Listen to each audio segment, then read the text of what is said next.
Hello learners and aspirants. இன்றைக்கி இந்த வீடியோவில் நம்ம ஹிந்து எடிட்டோரியலில் வந்திருக்க the missing spotlight on urban local government elections அப்படிங்கிறத பார்க்க போகிறோம். இதற்கு என்ன அர்த்தம் அப்படின்னா, அர்பன் லோக்கல் கவர்மெண்ட்டுக்கு உள்ளாட்சி தேர்தலில் இது அர்பன் லோக்கல் கவர்மெண்ட்டோட எலெக்ஷன் ஃபோக்கஸ் பண்ணாததை பற்றி தான் இந்த ஆர்டிக்கலில் கொடுத்துருக்காங்க. வாங்க என்னென்னு போய் பார்க்கலாம். ஆன்கோயிங் டிஸ்கஸ் த சைமுல்டேனியஸ் எலெக்ஷன், அதாவது ஒரே நாடு ஒரே தேர்தல் அப்படிங்கிறது தான் ஒன் நேஷன் ஒன் எலெக்ஷன் அப்படின்னு சொல்லப்படுற அந்த சைமுல்டேனியஸ் எலெக்ஷன், அதாவது ஓஎன்ஓஇன்னு இருக்க பார்த்தீங்களா, அது இருக்காது தான் அது அர்த்தம். இந்த விவாதம் மாற்றத்திற்கான ஒரு ஆப்பர்ச்சுனிட்டியாக பார்க்கப்படுது. இந்த urban local government local self கவர்னன்ஸுக்கும் மற்றும் அந்த delivering civil service first mile, அதாவது கவர்மெண்ட்டோட ஸ்கீமை கொண்டு போகிறதுக்கும் இதுதான் ரொம்ப ஹெல்ப்ஃபுல்லாக இருக்குது அப்படின்னு சொல்கிறாங்க. இது மட்டும் இல்லாமல் இந்த அர்பன் லோக்கல் கவர்மெண்ட் தான் மக்களோட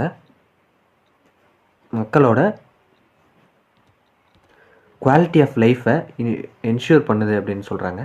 இது எப்போ இன்ட்ரடியூஸ் பண்ணாங்க அப்படின்னா 74th கான்ஸ்டியூஷன் அமெண்ட்மெண்ட் ஆக்ட் 1992 இதை இன்ட்ரடியூஸ் பண்ணியிருக்காங்க அர்பன் லோக்கல் கவர்மெண்ட்டை. இந்த 74th கான்ஸ்டியூஷன் அமெண்ட்மெண்ட் ஆக்டை கொண்டு 30 வருஷம் ஆயும் இன்னமும் அதனுடைய அப்ஜெக்டிவ்ஸ் அப்படின்னா அதனுடைய நோக்கம் இன்னமும் பூர்த்தி செய்யப்படவில்லை, எட்டப்படவில்லை அப்படின்னு கொடுத்துருக்காங்க. ஒன் நேஷன் ஒன் எலெக்ஷன் அப்படிங்கிற விவாதம் போய்கொண்டிருக்கிற இந்த காலகட்டத்தில், அதாவது ஒன் நேஷன் ஒன் எலெக்ஷன், இந்த அர்பன் லோக்கல் கவர்மெண்ட் மீது ஃபோக்கஸ் பண்ணுறது ஒரு முக்கியமான விஷயம்னு சொல்கிறாங்க. ஆனால் இந்த ஒன் நேஷன் ஒன் எலெக்ஷன் அப்படிங்கிற இந்த டாப்பிக்கில் அர்பன் லோக்கல் கவர்மெண்ட்டை சேர்க்காதது பற்றி தான் இந்த ஆர்டிக்கல் டிஸ்கஸ் பண்ணியிருக்காங்க. இந்த அர்பன் லோக்கல் கவர்மெண்ட்டை சேர்க்காது, புறக்கணிச்சிட்டாங்க, அது ஆப்சண்ட் ஆகிருக்கு, அதை தான் சொல்கிறாங்க. ஸ்டேட் சப்ஜெக்ட் ரீசனிங், அதாவது 2015 parliament standing committee on law and justice, அந்த கமிட்டி என்ன சொல்லியிருக்கு அப்படின்னு பார்த்தோம்னா, ஃபீஸபிலிட்டி ஆஃப் சைமுல்டேனியஸ் எலெக்ஷன் அப்படின்னு சொல்லிட்டு ஒரே நேரத்தில் தேர்தல் நடத்துவதற்கான ஒரு சாத்தியக்கூறுகள் அப்படின்னு சொல்லுவோம், அதை சொல்லியிருக்கு, விவாதிச்சிருக்கு.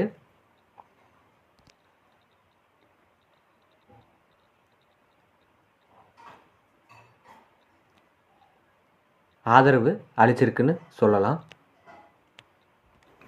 பட் இந்த அர்பன் லோக்கல் கவர்மெண்ட்டோட எலெக்ஷன் பற்றி எதுவுமே அவங்க சொல்லலை.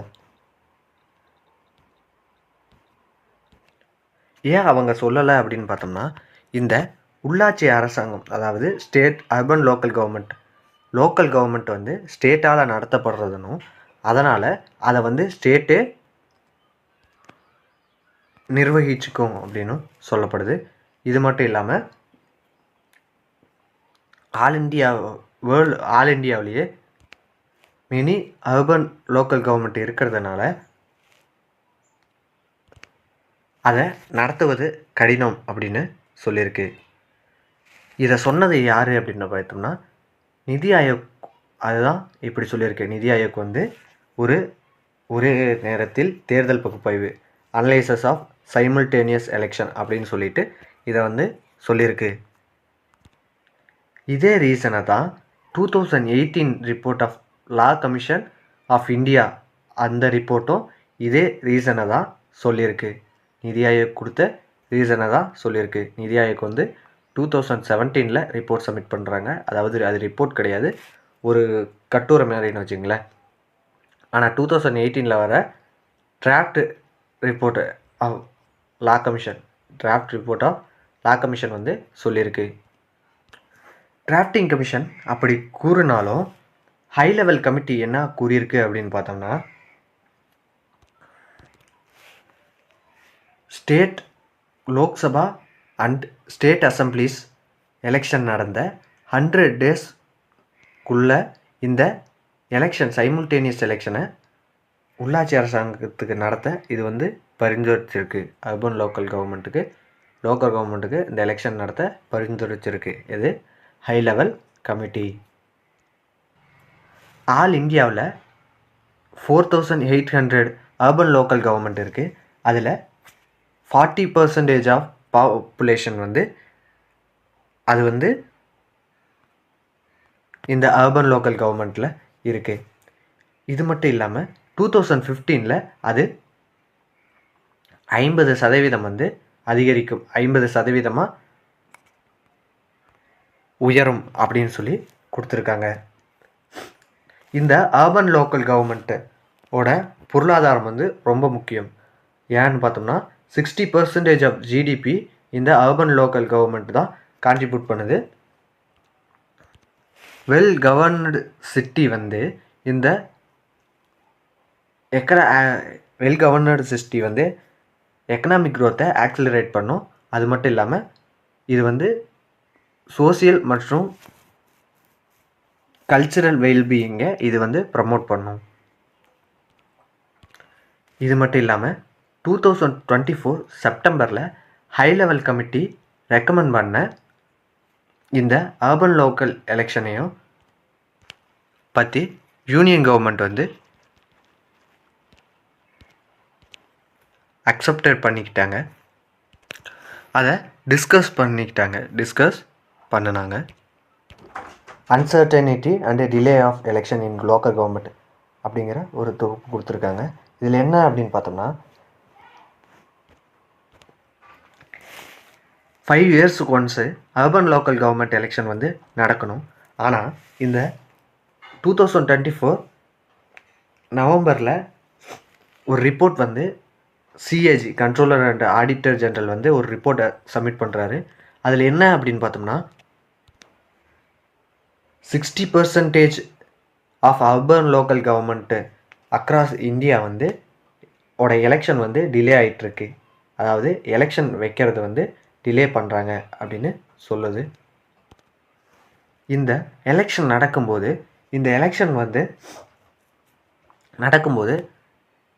எல்லாத்தையும் இந்த அர்பன் லோக்கல் கவர்மெண்ட்டை வந்து டைரெக்டாக ஸ்டேட் கவர்மெண்ட் வந்து கட்டுப்படுத்துது அப்படின்னு சொல்கிறாங்க. இது வந்து violating the principle of decentralisation envisaged in the constitution அப்படின்னு சொல்லி இங்கே சொல்லியிருக்காங்க. இது ரொம்ப முக்கியம். அது மட்டும் இல்லாமல் பீப்புளுக்கு சரியான ரெப்ரசன்டேஷன், அதாவது லேக் ஆஃப் ரெப்ரசன்டேஷன் இல்லாமையும்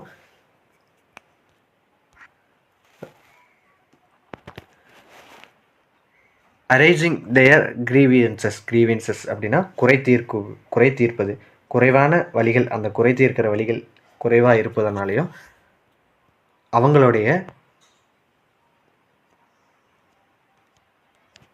டெவலப்மெண்டல் நீட்ஸ் வந்து பாதிக்கப்படுது. கரெக்டான டைமில் எலெக்ஷன் நடத்துறது வந்து ஜனநாயகத்துக்கு, அதாவது டெமோக்ரஸிக்கு ரொம்ப முக்கியம் அப்படின்னு சொல்லி கொடுத்துருக்காங்க. இது சரியான நேரத்தில் எலெக்ஷன் நடத்துறது மட்டும் போதாது, எலெக்ஷன் நடந்து ரிசல்ட்டு அறிவித்ததுக்கு அப்புறமா ஸ்டேட் கவர்மெண்ட் வந்து எலெக்டட் கவுன்சிலை க்ரியேட் பண்ணணும் அப்படின்னு சொல்கிறாங்க. அது மட்டும் இல்லாமல் ஃபஸ்ட்டு மீட்டிங்கில் என்னென்ன சொல்கிறாங்க அப்படின்னு பார்த்தோம்னா மேயர்ஸ், ஸ்டாண்டிங் கமிட்டி மற்றும் எலெக்ஷன் ஆஃபீஸர்ஸ் ஃபஸ்ட்டு கூட்டத்தை கூட்டணும். அதாவது மேயர்ஸையும் இந்த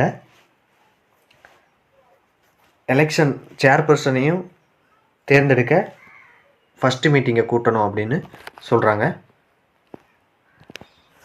இது மட்டும் இல்லாமல் ஒரு ஸ்டடி வந்து கண்டக்ட் பண்ணியிருக்காங்க. ஜன அக்ரஹா அப்படிங்கிற ஒரு ஃபவுண்டேஷன் வந்து அதில் என்ன நடந்திருக்கு அப்படின்னா கர்நாடகாவில் 11 மந்த்ஸாக இந்த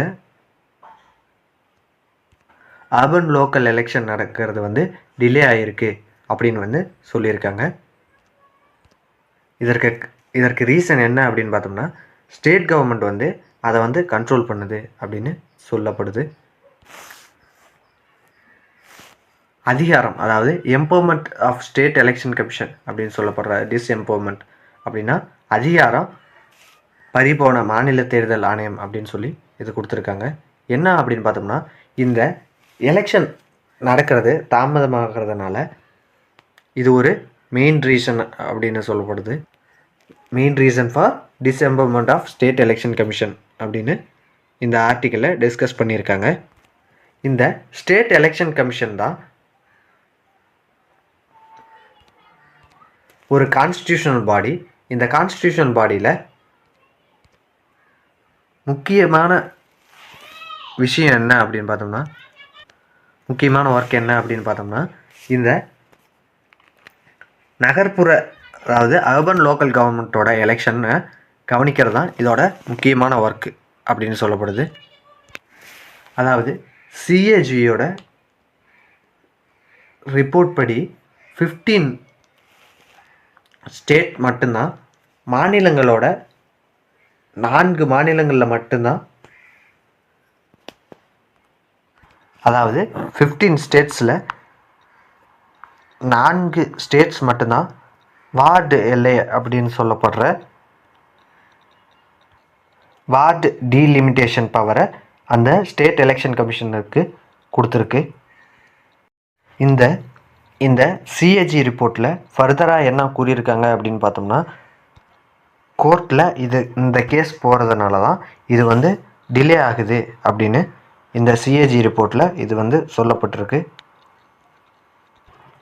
இது மட்டும் இல்லை, இந்தியன் கவர்மெண்ட் வந்து ஒரு குரூப்பை ஃபார்ம் பண்ண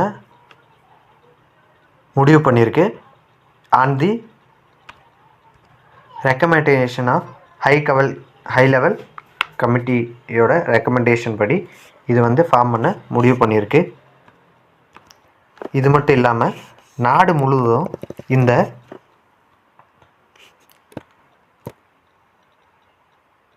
திட்டம், அதாவது ஒன் நேஷன் ஒன் எலெக்ஷனோட திட்டத்தை பற்றி ஒரு ஆலோசனை பண்ணவும் அரசு வந்து முடிவு செஞ்சுருக்கு. இந்த ஆர்டிக்கிளில் என்ன சொல்கிறாங்க அப்படின்னு பார்த்தோம்னா, ஸ்டேட் கவர்மெண்ட்டும் யூனியன் கவர்மெண்ட்டும் இணைந்து இந்த லோக்கல் டெமோக்ரஸியை சக்ஸஸ்ஃபுல்லாக கொண்டு போகணும் அப்படின்னு இந்த ஆர்டிக்கிள் வந்து கூறுறாங்க. இந்த ஆர்டிக்கிளை எழுதின 2 பேர் யாருன்னா, சந்தோஷ் நாகர்குண்ட் அப்படிங்கிறவர். இவர் வந்து governance of Janaagraha centre of citizenship and டெமோக்ரஸியோட ஹெட்டாக இருக்கார். மற்றும் மான்சி வர்மா அப்படிங்கிறவர் ஜனகிரக மையத்தில், அந்த மையத்திலேயே மேனேஜராக இருக்கார். தேங்க்யூ ஃபார் வாட்சிங்.